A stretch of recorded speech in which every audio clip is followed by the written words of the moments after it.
Hello and welcome to the CFB Super Show, brought to you by the FTN Network, live before a lock Q&A edition. I'm your host, Walter Waddell, aka Dub Deuces 85, out here doing it big for week 12. Yes, indeed. Now, I am starting just a few minutes late. I apologize for that. Had a really, there's no opportune time for the internet and everything to go out, but that is what happened, and we're back online here, ready to go. What we do here with the Q&A show, anything you have from this or that type of lineup questions, injury-related news, ownership stuff, last-minute strategy talk, anything and everything, FanDuel, DraftKings, Underdog, PrizePicks, Pick Six, and a partridge in a pear tree. We're going to do it. We're going to get those window trips and green screens. We're coming off a pretty hot week 11, and we're going to maintain that here in week 12. Let's do some quick injury cleanup. See where we stand here with that. So we know Garrett Green is going to play for West Virginia.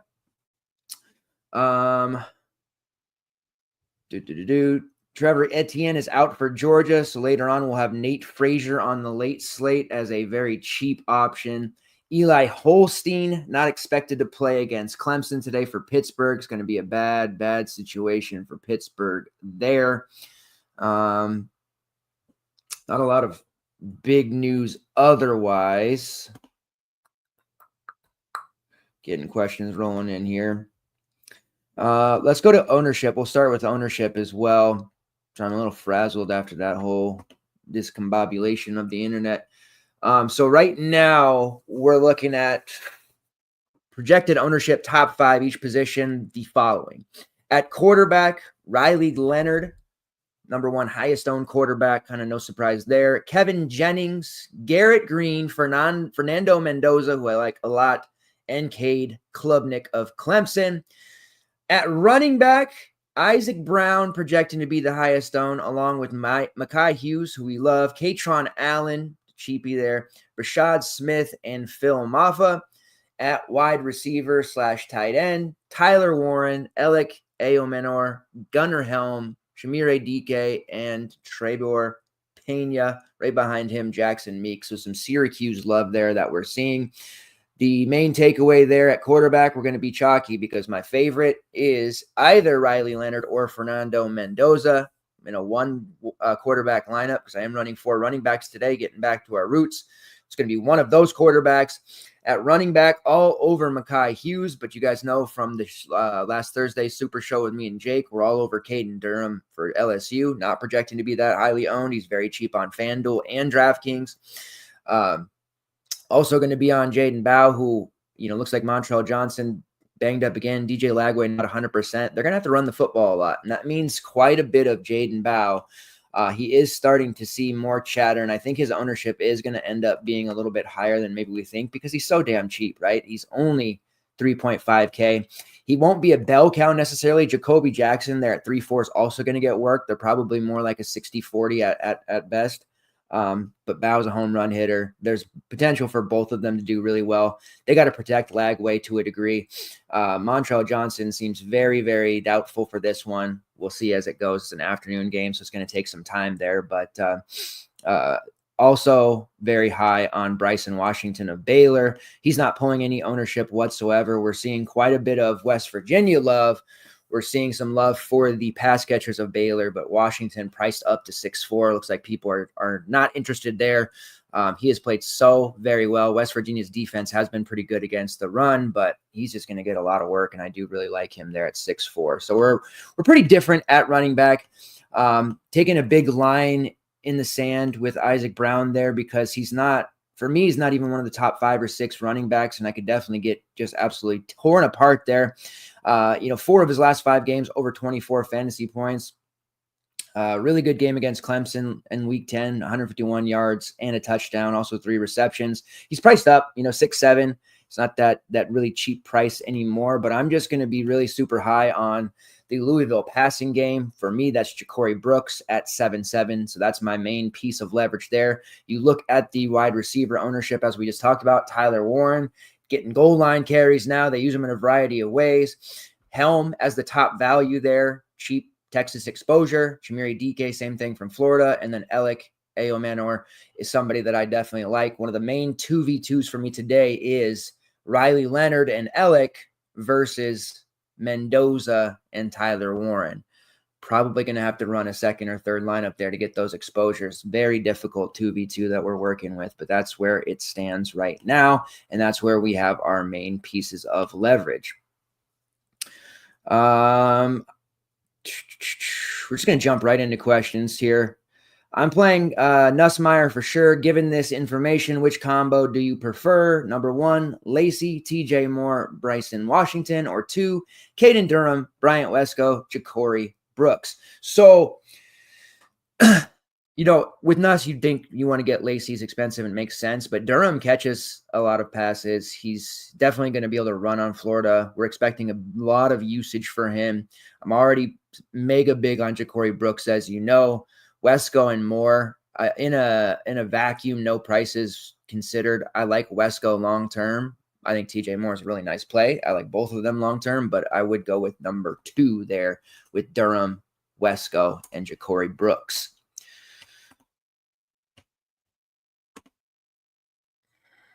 I'll get you some bets here in a minute, Tony, for sure. Man, what an inopportune time, though. Hate dealing with that internet company. They who should not be named. Let's see. Do you have a lot of left? So I got a question here about Ja'Cory Barney. Definitely high on Ja'Cory Barney. He is one of my top views. Like, not going to have a ton of ownership, I don't think. They get him in a position to run the football as well. They give him touches all over the field. He's still priced below 4K at 3.6. We know he has touchdown equity in this offense. Nebraska's offense has been uber awful. They haven't done much of anything. They have the shot in the arm here, hopefully. New offensive coordinator with Dana Holgorsen. Maybe this is going to be something that, gives them a, that gives them a shot in the arm there to get things going. Marcus Satterfield, who did operate as the offensive coordinator, is going to be the tight ends coach now, I guess, or coach the tight ends. So he's not being fired, just moving it around a little bit. Holgorsen, he spent most of this season with TCU as a consultant. Coached at Houston the last 4 or 5 years. Was at West Virginia before that.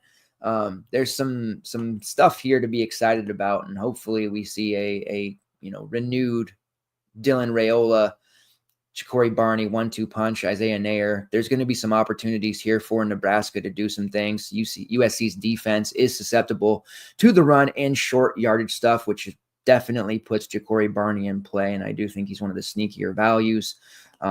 Obviously, the Clemson guys, because of how cheap TJ Moore is, barely above Minzal. Caught a big touchdown last week. Bryant Wesco, same thing. Didn't catch the touchdown, but he's back. He's healthy, heavily involved. And then you've got the chalky Gunnar Helm there.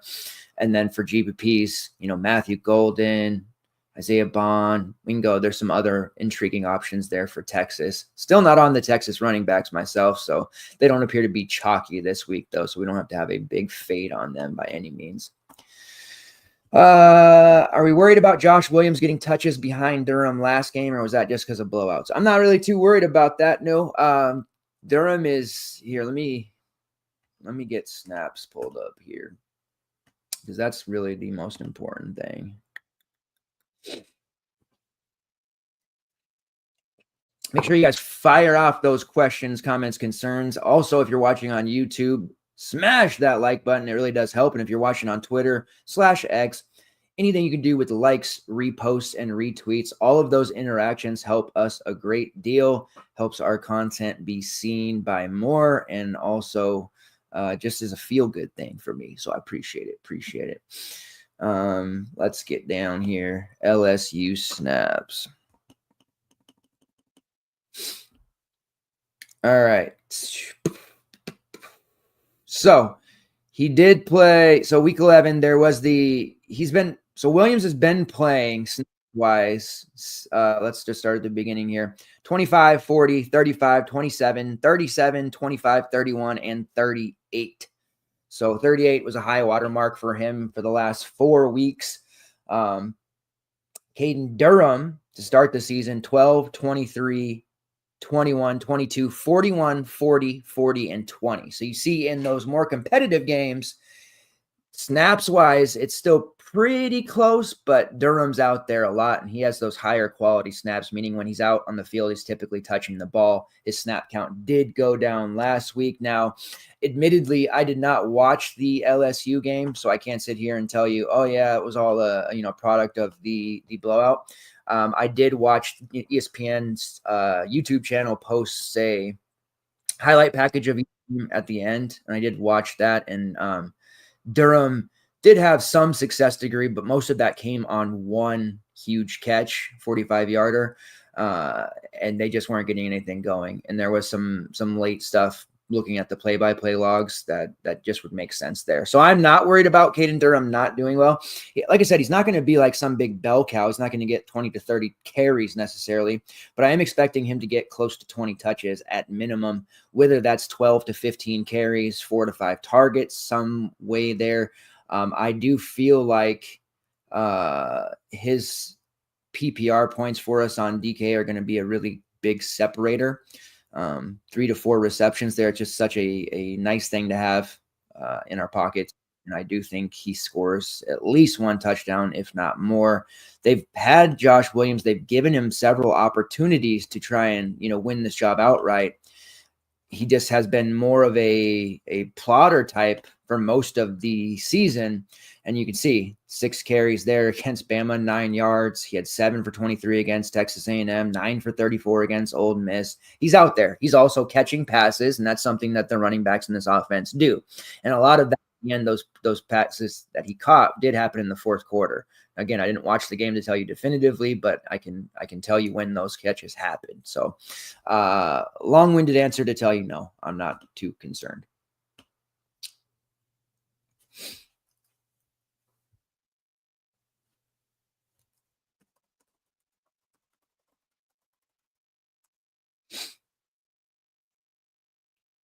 All right.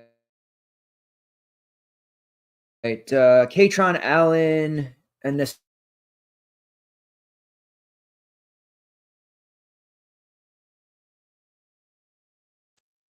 basically Nikki Singleton's banged up. There's going to be a lot of second half, short yardage stuff. Katron Allen's just going to be banging away there. He's going to rack up carries. So he's definitely a strong play that you want to have in your lineup somewhere. Probably not the best for the large field tournament stuff, because I don't know that he's going to put up some sort of 150 and 2 type of stat line. But definitely has a solid floor there where he can get you close to 20 points at a sub 5K price point.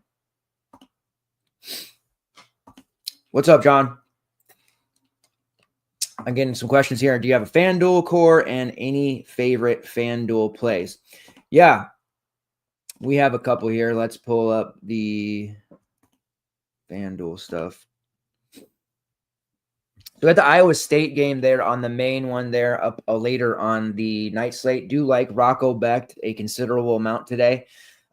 He's somebody that I think is reasonable. He's 10.2K on FanDuel, should have a pretty nice game. Avery Johnson is somebody that never gets rostered these days, facing an ASU team that's much improved.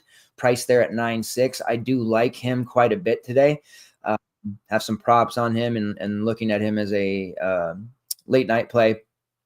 So a fan there. Sam Levitt on the other side for ASU. Also pretty solid look. Rocket Sanders for South Carolina at running back. Big Rocket Sanders fan. Absolutely just has done so well for us.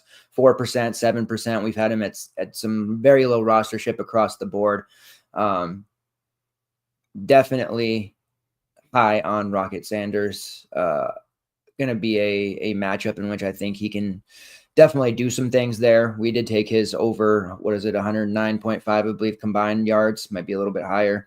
Nate Frazier is 6.1K on FanDuel. Very cheap on DraftKings and FanDuel. We know Etienne's already out, so I love Frazier against his Tennessee team. somebody that we're going to have a lot of exposure to. Let's look at the wide receivers here. Kyson Brown from ASU is also on that slate. He's still pretty cheap, all things considered. And then at receiver, some of the FanDuel options we like.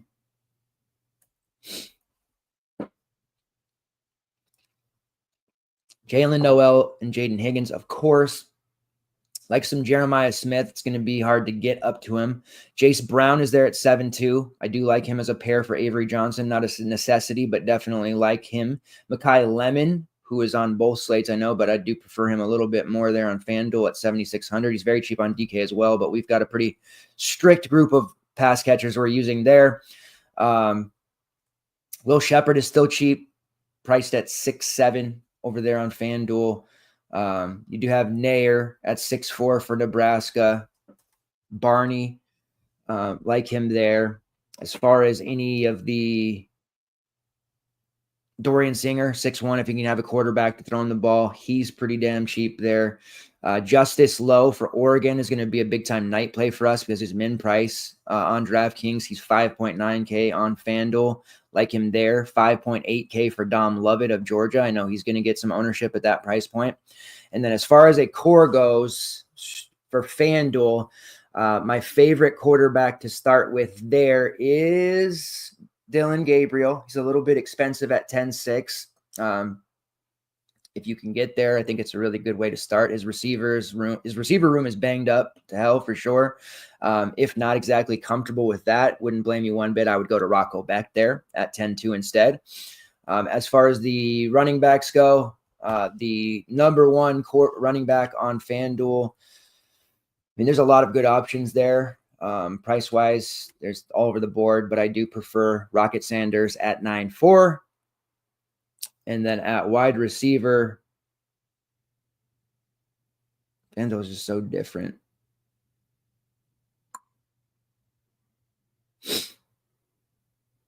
All right, here we go. I would go Jace Brown of Kansas State. So Jace Brown, Rocket Sanders, and either Dylan Gabriel or Rocco Becht. If you go Becht, you definitely want to try to make room and fit one of Noel, who's reasonable there at 8.1K, or Higgins, who's up to 8.6. We just saw Noel have that huge game last week. Higgins was just okay. The week before it was opposite. So you're kind of playing around with those two. And then you have some values in guys like Ja'Cory Barney, Jaden Bow, stuff like that you can use. So that's how I would approach the FanDuel slate there. As far as bets, the BYU -3 bet we're hanging our hats on. It might be -2.5 now, which not great CLV for us, but BYU's been so good to us that I have been very confident in them regardless, even if we don't have it's -2.5 now. Still happy. I'm fine. They're going to cover. I think they win outright, obviously, and cover this one. Kansas is going to give it their best shot, but it's a BYU team until further notice. They're just so very good.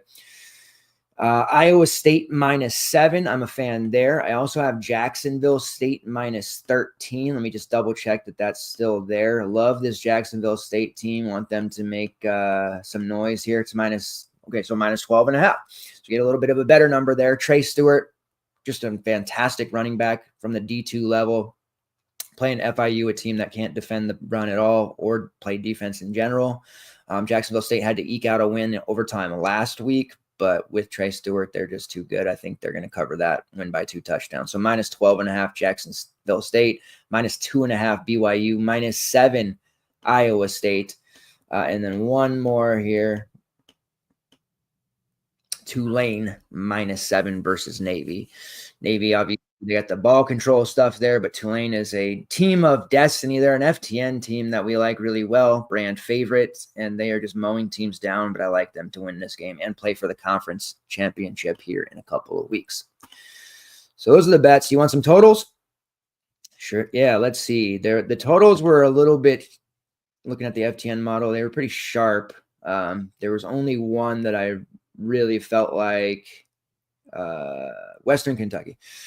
Louisiana Tech versus Western Kentucky. It's currently at 52.5. I do like the over 52.5 on that one. Those are two teams that have proven time and time again they can put up points.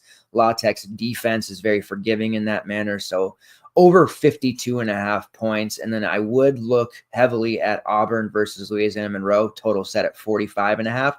I do think that Auburn puts a big number up today. So I like that over 45.5 total there. And then there was an under that we talked about on the show. It wasn't an official play, but it was one that made me antsy. Let's see what it is here. I believe it was Nebraska at USC at 51. I did feel like the under was the play there. As much as I like Ja'Cory Barney, I'm still not expecting a huge offensive explosion there. I think it's going to be one of those tighter games, like a 20-17 type score. So under that 51. We do have some props. We'll pull those up.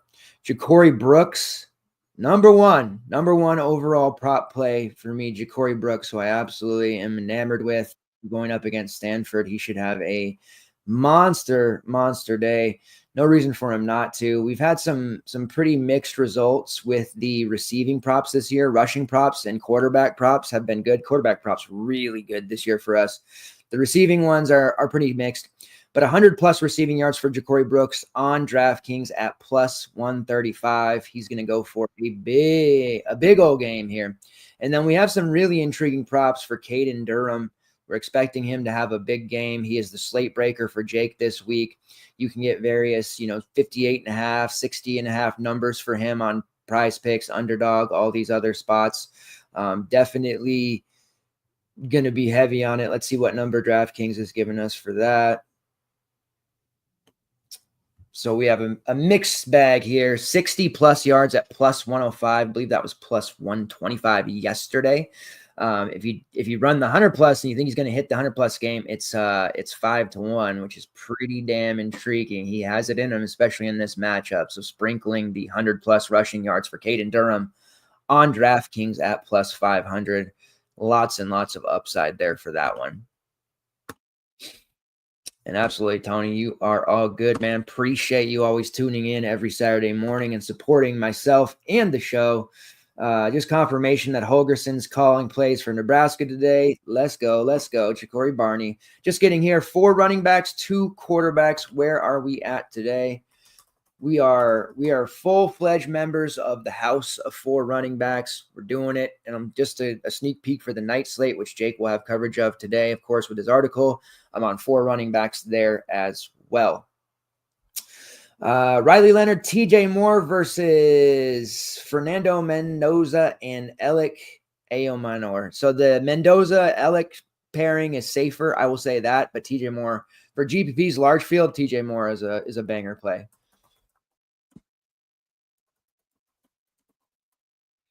Real quick, some night slate trinkets.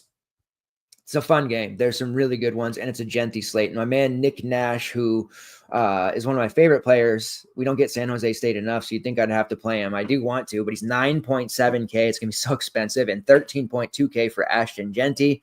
Those are 2 really good premium plays. And Omarion Hampton is there against Wake Forest at 9-1. We're going to need some value. Nate Frazier at 3.4K for Georgia. That's value play number 1, filling in for Trevor Etienne. Then we have for Oregon, their banged up receiver room, Justice Lowe at 3K, the min price. 4 catches for 30 yards against Maryland, 6 for 45 against Michigan, and the week before that, 2 for 51 and a touchdown against Illinois. Involved enough at 3K. We need those savings. Those are 2 we can look to. And then UAB Memphis, that game's going to be fun. I like the UAB side a lot. Lee Beebe at 4.2K, 17 carries against UConn, 115 yards and a touchdown. He has hit double-digit DK fantasy points in 3 of his last 5 games, 4 of his last 6. At 4.2K, he allows us to fit a lot. And the sneak stack of that slate, UAB, which means Jalen Kitna. Yep. And BB with him because BB catches passes. You look at what he did in the receiving game last week, 6 for 21. Week before that, 2 for 22, 3 for 17 before that. So he's active in the passing game. You can pair that quarterback with that running back. And then his receiver options, very cheap to complete that stack. Excuse me. Amari Thomas, the number one receiver there, 5.3K. And then also high target, high volume Cam Shanks at 5K. Playing one of those receivers with BB and Kitna is a very good stack. And then you have the obvious run back with Mario Anderson, but he's also very expensive at 9.5K. You're not playing him with Genty, Hampton, and Nash. You're going to have to drop kick probably 2 out of that group. And right now, it's all Genty. I'm never fading him. Then it's a decision between Nick Nash and Amarion Hampton. So we'll see. But I am lining up 4 running backs there. And if I do, it would be Genty, Frazier, Hampton, and BB. Just so you guys are aware. All right. Any other news dropping in here? Oh, God. Jimmy Horn's out for Colorado. Those of you that follow me for CBB know that James Breeding is a horrific ref that calls fouls all the time. He is the official ref for the Wake Forest Xavier game. So buyer beware there. Xavier prices are cheap, but somebody's going to be getting major foul trouble. That's not ideal.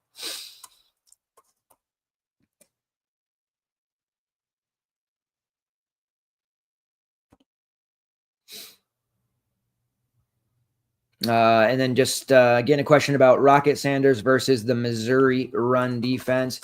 He's just like become this like matchup proof being, and I just can't get, like, he is amazing. And now that their offense is starting to become good, their defense is great.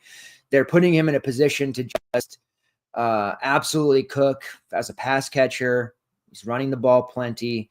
I don't worry about it too much. I know that Missouri's held teams below 140 per game on the ground. They've been even better against the pass, but this is the kind of games that Rocket thrives in. You know, physicality. He's going to be able to bounce off tacklers, get the tough yards. He's going to score touchdowns. Like over on FanDuel, where touchdowns are king, he might score 2 times, maybe even 3, especially when they get close. And I can almost guarantee he's going to end up taking one for a long touchdown somewhere. I am definitely not worried about him, but I do get it because they have been so good defensively there. They did have trouble even with Oklahoma last week. Xavier Robinson had 56 yards on 9 carries. So they kind of got punched in the mouth there a little bit. And then Bama, Justice Haynes, he only took 8 carries, but he rushed for 80 yards and a touchdown. So total season long, Missouri's rush defense has been good, but they've been getting punched in the mouth here a little bit lately. Some of the teams they've played have had to go to the pass real fast. So that's kind of killed some of the carries there for Oklahoma, but definitely not scaring me to the point where I need to be off them. And we only need to look to the Texas A&M game back in early October when Lev Moss ran for 138 yards and 3 touchdowns on only 12 carries. Amari Daniels, 34 yards, 2 touchdowns on just 9 carries. So Rocket Sanders is going to thrive today. I am very, very confident in that. Damian Bow, Ellick, or Ja'Cory, Barney, and Allen. I'm getting a lot of these tweener type questions. Get the right screen up.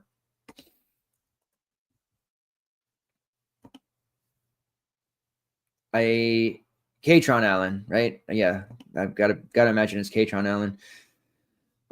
I would lean towards the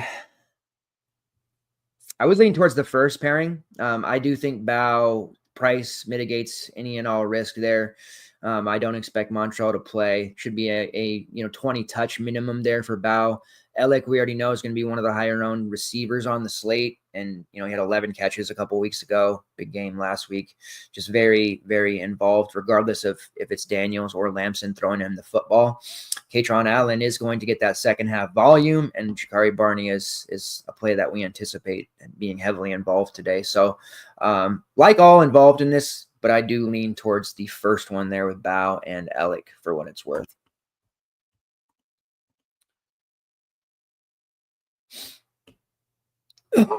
Corey Kiner, getting some questions here about Corey Kiner. He gets ignored like every week. I feel like people don't use him enough, and they really should. He has been so good. Going up against Iowa State, maybe not the most ideal spot in the world, but he had a pretty solid 91 yards in his last game and a touchdown, had a couple receptions, 90 yards the week before that against Colorado, a few receptions, 102 against ASU, a couple receptions, just very consistent. When the Cincy pass game has sort of faltered a little bit and bottomed out, maybe not bottomed out, that's a big word there, but not as consistent or exciting as it was earlier in the season, they've been able to kind of lean on Kiner. Expect him to get a ton of work today. That Iowa State offense, that when it gets hot, it's very hard to stop. And the best way to keep them off the field in a way is to run the football effectively. So I expect a very heavy dose of Corey Kiner today. Don't mind him one bit if you want to go in that direction. It's a running back slate. Let's be honest. This is a great, great slate on FanDuel and DraftKings for running backs. We want all of them. Now, you can run the two quarterbacks if you want and go Mendoza and Riley Leonard. That's perfectly acceptable. You would have to drop off one of the Phil Maffa, Bryson Washington, types there, maybe in Caden Durham, but it's certainly viable. Riley Leonard at this point has proven that you don't need to worry about blowouts with him. He's still going to score 2 rushing touchdowns, probably going to throw for a 150 and 1. Just a very high price to not get the all 4 quarters from him, but he'll have 30 fantasy points in before it's all said and done. Very, very safe option. Mendoza, obviously a risk to a degree. We know his floor can be low, but we're riding the wave with him and hoping that he stays hot against a Syracuse defense that you can definitely score on at this point of the season. All right, balancing out some college basketball stuff at the same time, so don't mind me. Ooh, a little bit of changes going on for Wake Forest. All right. Get your last minute questions in here. I'm starting to pull up college basketball starting lineups, so I'm not trying to get distracted here, just pulling up multiple bits of information here. Going to be a real ease into the slate. The morning games, there's just 4 of them. The big play for us, Mekhi Hughes, locking him in and rolling. I'll be interested to see if people are on the Colorado stack this week. To me, last week was Shedeur Sanders' week. We got a good return from him. We got a real good return on Shepard. Utah is going to be punchless, listless, however you want to phrase it. But I think at the end of the day, their defense is still good enough and their running game is still good enough to kind of muck this one up. I don't see that big explosive game out of Colorado. At least I hope. We'll see. Texas fading the chalk again. Gunnar Helm's a good play. Borderline great play. I don't think the running backs will be used much. There should be some points scored in this one against Arkansas for sure. There's just still, even now, there's just a lot of options for Ewers to throw the ball to in that Texas room. So Helm makes sense when you need that value. I'm just going a little bit of a different direction there with Bow and Barney, guys like that. The triple Bs, like the old Houston Astros days. I got Brooks, Barney, and Bow, the law firm of those guys. So a little bit different for me, but that's the main one I'm going to be looking at, or to hopefully not melt the slate early. I don't think a lot will be on Navy or any of the Tulane guys besides Hughes. Pittsburgh probably not getting much ownership, and then Clemson, we know Klubnik's pulling some along with one of TJ Moore or Bryant Wesco. But the real part of the slate begins in the afternoon window. So lots of time here to tilt college basketball and college football. We'll be posting props throughout the day in the Discord and also in the betting tracker over on FTN Fantasy. So if you have access to that stuff and you're in the betting side, definitely check that out. Otherwise, we're going to head out here just about 16 minutes to lock for both of those slates. Appreciate you guys' continued support. We'll be back here Monday night for the CBB version of the show covering Big Tuesday. Then next Thursday for Week 13 breakdown between myself, Jake Kuchek, and then right back here next Saturday morning for the Week 13 Q&A session. Appreciate you guys always showing up and showing out like you do. Let's keep it hot. Let's keep going. Green screens, window trips. We had a hell of a slate last week. Hell of a day, really. Let's keep that going. Take care, guys. Best of luck. We're out of here.